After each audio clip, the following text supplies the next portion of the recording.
오늘도 살아계신 하나님의 말씀의 능력과 은혜가 또 오늘도 믿음으로 살아가는 저와 여러분의 삶 가운데 가득하기를 좋으신 예수님의 이름으로 간절히 축원드립니다.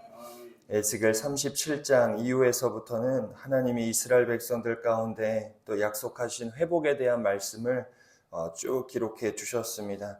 근데 그 회복의 정점에는 어제 우리가 나누었던 것처럼 하나님이 이스라엘 가운데 다시 한번 새 영을 부어주시는 은혜, 그들의 삶이 가시적으로 좋아지는 것, 누군가는 그것을 바라며 또 하나님을 믿고 또 바벨론 포로의 삶을 살아냈을 수도 있겠지만 사실 그것보다는 하나님께서 주시고자 하셨던 회복은 다시 자신에게로 자신의 걸음을 옮기는 것, 그들의 마음과 뜻과 정성을 다하여 하나님께로 돌이켜 살아가고 하나님과 더불어 함께 살아가는 것이 이스라엘 백성들 가운데는 진짜 회복이었습니다. 우리의 삶도 마찬가지 아니겠습니까? 하나님으로부터 멀어졌던 우리의 인생을 회복시키시고자 예수 그리스도가 이 땅 가운데 오셨지요. 구원자의 이름으로 오셨고 우리와 함께 하시고자 이 땅 가운데 오셨습니다.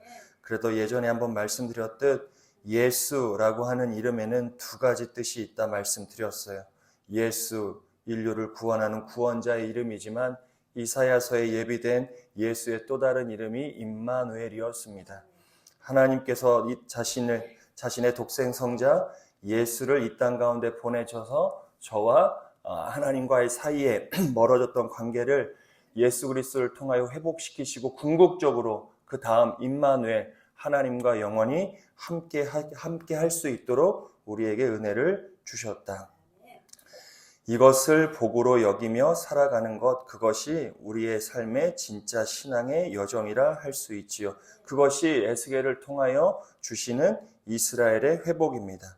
그리고 오늘 40장부터 48장 마지막 절까지를 보면 가시적으로 그들에게 내가 너와 함께 하겠다는 것을 어떻게 드러내시느냐, 그들의 삶에 다시 한번 성전을 회복시키시는 모습을 보여주시면서 그들의 삶의 진짜 회복을 이루어 가시고자 성전의 회복에 관련된 말씀을 쭉 주고 계심을 볼 수 있습니다.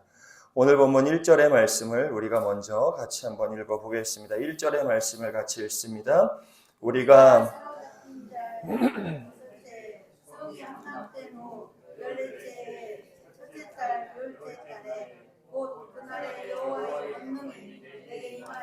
나를 데리고 이스라엘 땅으로 가시되, 이번에는 하나님께서 에스겔을 특별히 그를 데리고 이스라엘 땅으로 가시며 하나님의 환상, 성전에 대한 환상을 보여주십니다. 1절에 보니까 사로잡힌 지 바벨론 포로로 끌려간 지가 25째 해가 되었다. 그리고 예루살렘 성전이 함락된 지가 14째 해, 14년이 되는 겁니다. 25년이 지났습니다. 14년이 지났어요. 인생이 좀 힘들고 어려워질 때가 있죠. 그래도 25년이 지났습니다. 그리고 성전이 아무리 중요하다 하더라도 성전이 무너졌다는 소식을 듣고 그것을 마주한 지가 14년이 지났어요. 자, 이걸 우리의 입장에서 들여다보는 거. 아니, 우리가 한 인생을 살면서 25년을 살았어요. 어떤 인생이든 간에요. 아픔의 세월을 25년을 살든 고난의 때를 25년을 살든 우리가 알지 못하던 곳에 가서 25년을 산들, 자, 25년을 살았다는 건 어떤 의미겠습니까? 또 14년을 보냈다는 게 어떤 의미겠어요? 25년, 14년 정도면은 다 거기에 적응하며 살아갈 수 있는 충분한 시간이에요. 바벨론 포로로 끌려갔던 어려움도 있지만, 그때 그 25년 전의 일, 사실 기억도 하지 못하는 경우가 얼마나 많이 있습니까? 바벨론의 포로로 끌려가 25년, 이미 바벨론에서 적응할 대로 다 적응했습니다. 물론 누군가는 여전히 그때를 기대하며 오늘의 삶을 견디지만 그렇게 견딘 것도 25년이에요. 그리고 예루살렘 성이 함락된 지도 14년. 왜 에스겔서가 40장을 들어서며 왜 이 해를 구태여 명확하게 찝었을까? 물론 여러 이유가 있을 수 있겠지만 우리의 삶에 우리의 감정으로 비추어 보면 이미 25해 14째에 체념할 대로 체념해버릴 수 있는 그런 시기예요. 우리 입장에서는요. 다 잊어요. 가면 가는 거고 말면 마는 거지. 우리에게도 그런 마음 있지 않습니까? 되면 되고 이제 말면 말아. 내가 뭘 더, 뭐 되면 좋은 거지만 안 돼도 상관없어. 우리에게도 그런 마음이 들어질 때가 있지요. 25째 해, 14째 해라는 것이 어쩌면 이스라엘 백성들 가운데 그런 해인지도 몰라요. 뭐 마음으로는 바라겠지만 이제는 뭐 구태여. 이제 여기서도 좀 괜찮은데, 여기서도 어느 정도 적응하며 살았는데, 돌아가서 다시 집 짓고 다시 뭔가 일구며 살아가는 거, 생각만 해도 힘들고 벌써 몸서리 쳐지기 때문에, 이 정도면 다 끝났지 뭐. 어느 정도 체념할 수 있는 시기였을 수 있지요. 그런데 그때에 하나님께서 에스겔을 데리고 이스라엘 땅으로 가 하나님의 보여주심을 쭉 보여주는 겁니다. 우리 2절의 말씀을 같이 한번 읽어보겠습니다. 2절입니다. 하나님의 이상 중에 나를 데리고 이스라엘 땅에 이르러 나를 매우 높은 산 위에 내려놓으신데 거기에서 나무로 향하여 성읍 같은 형상이 있더라. 하나님께서 이스라엘 땅으로 에스겔을 데리고 가셔서 높은 산에, 그래서 하나님께서 보여주시는 성전에 대한 환상을 그 자리에서 쭉 보여주세요. 우리가 성경 공부하는 시간이 아니기 때문에 그 성전이 어떤지에 대해서 자세하게 이야기할 필요는 없어요. 40장, 41장 수많은 숫자들이 나와요. 너비가 나오고 높이가 나오고 두께가 나옵니다. 새벽의 말씀은 그것 자체가 중요하다기보다 이것이 갖는 의미가 중요하죠. 하나님께서 25째 해, 14째 해 다 체념하고 무너지고 절망 가운데 있고 포기해버리고 이제는 가물가물 기억조차 할 수 없고 현실에 잇대어 살아가는 이스라엘 백성들 에스겔에게 이 환상을 보여주시더라는 거예요. 왜냐하면 하나님은 포기하지 않았거든요. 하나님은 끝나지 않았거든요. 하나님의 역사, 하나님의 뜻은 이스라엘 백성들이 포로로 끌려갔다고 하여 예루살렘 성전이 함락됐다고 하여 끝난 게 아니에요. 사랑하는 여러분, 우리가 지난번에도 말씀 나눴지만 우리의 인생에 끝이 없어요. 하나님의 끝이어야 끝이죠. 우리가 신앙생활하며 우리가 입술로 쉽게 내뱉어요. 내 마음에 맞지 않다고, 내 뜻에 맞지 않다고, 내 기분과 어긋난다고 우리가 입술로 함부로 무언가를 얘기할 때가 있어요. 교회에도 그렇습니다.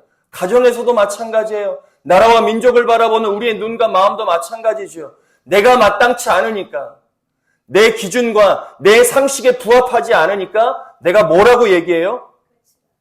우리가 얼마나 그렇게 말을 하며 살아갈 때가 많이 있어요. 대부분이요, 내 마음에서 비롯되는 말들이에요. 내가 마땅치 않으니까요. 내 기분이 좀 안 좋으니까요. 내가 그러니까 내 입장에서 내가 말하는 경우가 얼마나 많이 있어요. 거기에 하나님의 뜻을 갖다 댈 때가 있더라는 거예요. 늘 말씀드린 하나님의 뜻이 앞서면 우리는 어떻게 된다고요? 겸손해져요. 하나님의 뜻이 앞서는데 내 기분과 내 상식과 내 판단이 아니라 하나님의 뜻이 앞서면 우린 그 뜻 앞에 늘 순종하고 엎드리게 된다고요. 말이요? 안 해요. 여기 계신 분들이 다 생각이 없어서 말씀들을 안 하시는 겁니까? 할 말들이 얼마나 많으세요. 교회도 마찬가지입니다. 교회가 목회해가고 교회가 한 해를 살아가요. 교회가 10년, 20년 교회가 세워집니다. 성도들이 생각이 없어 말을 안 하겠습니까? 얼마나 생각들이 각자가 많아요. 근데 이 교회를 누가 이끌어 가세요? 하나님이 이끌어 가신다는 믿음이 있으니 성도들이 어떻게 해요? 그 뜻 앞에 다 순종하는 거예요. 근데 그 뜻이 보이지 않으면 이제 어떻게 되는 거예요? 개인적인 말들이 나오기 시작하는 거예요. 이게 맞네, 저게 맞네. 이렇게 해야 되네, 저렇게 해야 되네. 왜 그런 말들이 있어요? 우리가 한번 곰곰이 생각해 보자고. 우리가 하나님의 뜻을 앞세워 살아간다고 했을 때 내가 그 뜻 앞에 어떻게 살아가야 되는 게 진짜 하나님의 성도의 삶인가? 많은 사람들이 25째, 14째 해가 되는 때에 얼마나 많은 말들이 서로들 간에 주고받았겠습니까? 그런 가운데 하나님이 높은 산에 이르러 이스라엘 백성들에게 보여주시고자 에스겔에게 성전의 환상을 보여줘요. 여전히 나는 끝나지 않았다는 거예요. 여전히 너희를 향한 나의 소망, 내가 아직 포기하지 않았다. 내가 너희에게 보여주는 이 성전, 내가 너에게 반드시 회복시킬 성전임을 주님께서 에스겔에게 보여주고 계시는 거예요. 혹시 이 자리에 절망 가운데 앉아 계신 분들 계세요? 그게 뭐든 간에요. 내 가정을 향하여, 내 자녀와 내 자손들, 내 삶을 들여다보고 내 주변의 상황들을 바라보며 여기에 절망 가운데 계신 분들은 오늘 이 새벽 잠잠히 하나님께 기도할 때 하나님께서 아직 끝나지 않았다. 사랑하는 나의 종아, 너의 인생 아직 끝나지 않았어. 내가 보여주는 이것을 눈으로 보고 귀로 듣고 마음에 새겨 오늘 하루도 힘있게 살아가라. 주님이 보여주시는 환상을 우리가 기도 가운데 볼 수 있어야 돼요. 저의 목회의 여정도 마찬가지예요. 이 새벽 여기 앉아서 잠잠히 기도할 때, 정말 마음으로 잠잠히 기도할 때 하나님의 보여주심이 있어야 제가 그 길을 걸어가요. 현실만 보면 절망입니다. 다 마찬가지잖아요.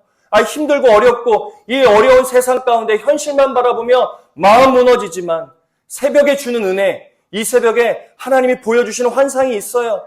종아, 내가 너에게 맡긴 사명을 통하여 내가 이루어가고자 하는 하나님의 일, 이건 말할 수가 없어요. 말하면 이상하다고 얘기하실 테니까.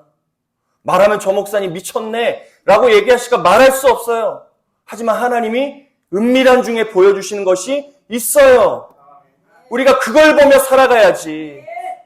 사람의 말과 형편이 아니에요. 문제가 아니에요.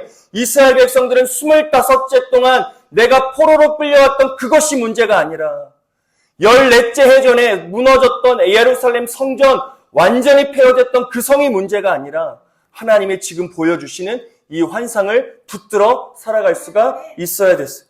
그러면서 하나님이 얘기하시죠. 딱 보여줘요. 어떤 거예요? 3절, 4절의 말씀, 2절의 말씀을 같이 한번 읽어보겠습니다. 나를 데리시고 거기에 이르시니 모양이 녹같이 빛난 사람 하나가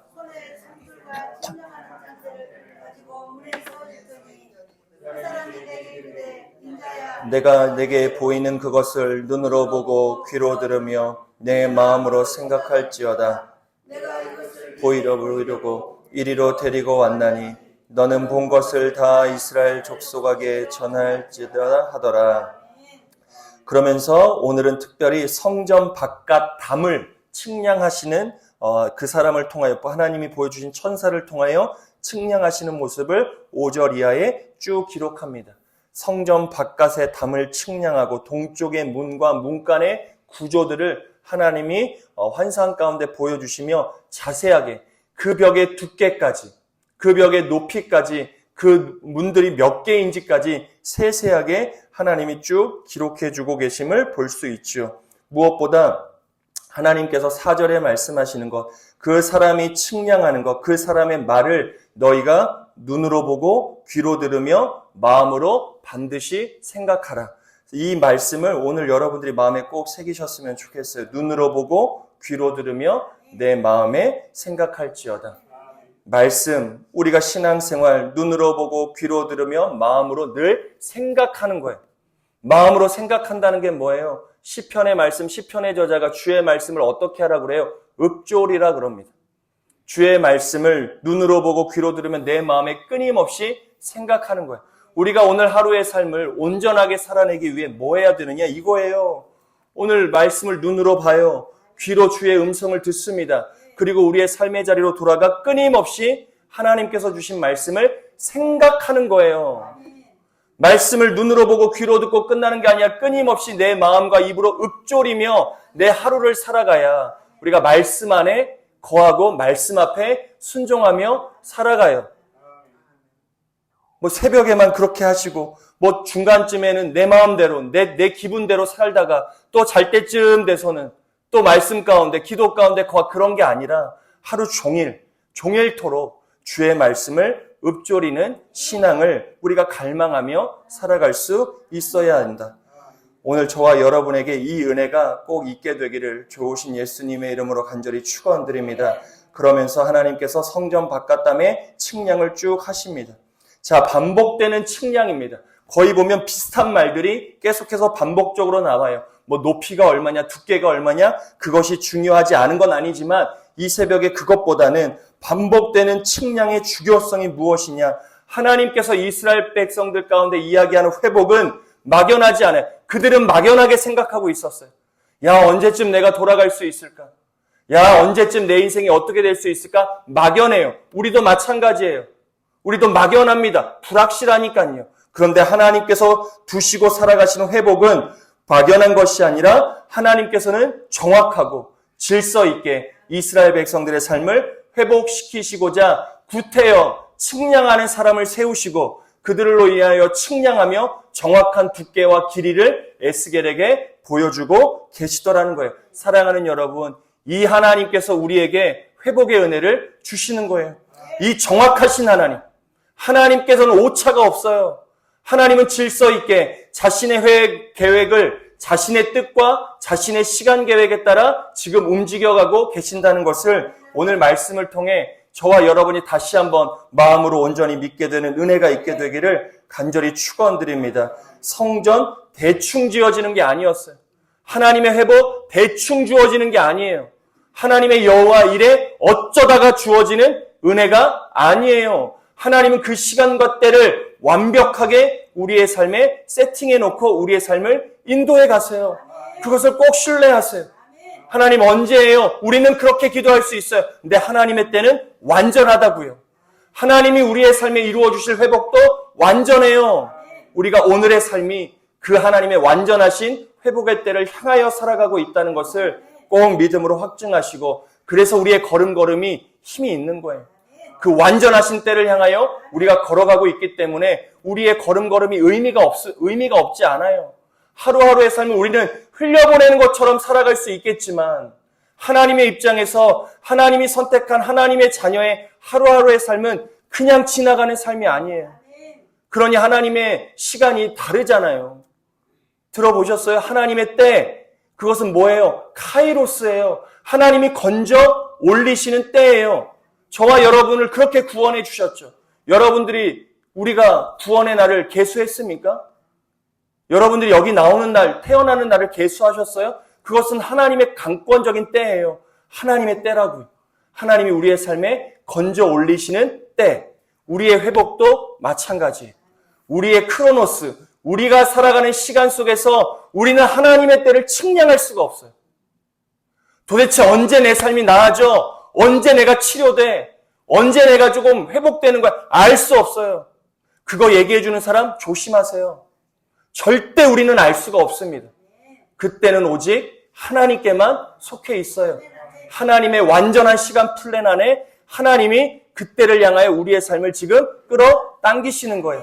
사랑하는 종아, 그때를 향하여 너희가 오늘도 말씀을 눈으로 보고 귀로 듣고 마음으로 읊조리며 그 하나님의 때를 향하여 너희가 살아가라. 오늘도 에스겔에게 주시는 그 위로와 소망이죠. 이 성전을 바라봐. 내가 너희를 위하여 이렇게 완벽하게, 완전하게 내가 너를 위하여, 이스라엘 백성들을 위하여 이 성전을 내가 다시 너희의 삶에 허락할 거다. 그러니 25째 해, 14째 해가 되었다고 체념하고 무너지고 절망하고 낙심하지 말고 이 나의 회복의 소망을 바라보며 오늘의 삶을 믿음으로 견디고 버틸 것을 에스겔과 이스라엘 백성들에게 말씀해 주고 계시는 겁니다. 그리고 7절 이하에 쭉 보면 동쪽 문과 문간이 나와요. 동쪽 문이 먼저 나옵니다. 동쪽에 관련된 이야기가 먼저 등장하는 거예요. 왜냐하면 동쪽에 있었던 문지방에 있었던 많은 사람들은 성전에 들어가는 동쪽 문은 정결한 문이었기 때문에 그래요.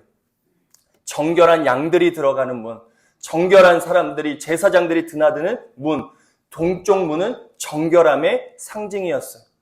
이스라엘 백성들에게 하나님이 끊임없이 회복을 얘기하며 그들의 삶에 말씀하셨던 것이 무엇이었어요? 정결과 거룩이었어요.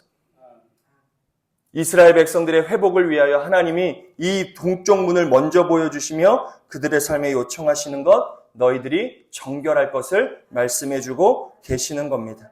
사랑하는 여러분, 오늘 우리의 삶이 25째 해를 지나가는 날, 14째 해와 같이 지나가는 날을 우리가 살아가고 있습니다.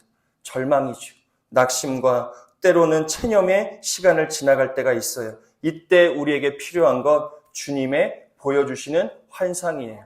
그것을 눈으로 보고 주의 말씀을 귀로 듣고 그 환상과 말씀을 마음으로 끊임없이 생각하며 하나님의 완전한 회복을 바라며 우리의 오늘의 삶이 온전하게 세워질 수 있어야 합니다. 이 새벽 고요하게, 정말 잠잠하게, 하지만 간절한 마음으로 하나님 앞에 기도할 때 이 하나님의 보여주심, 우리를 위로해 주시고 소망 가운데 붙드시는 하나님의 보여주심을 이 새벽의 첫 시간 꼭 바라보시고 저와 여러분이 완전하신 하나님의 소망 가운데 오늘도 힘있고 능력 있는 삶을 꼭 살아가게 되시기를 좋으신 예수님의 이름으로 간절히 축원드립니다.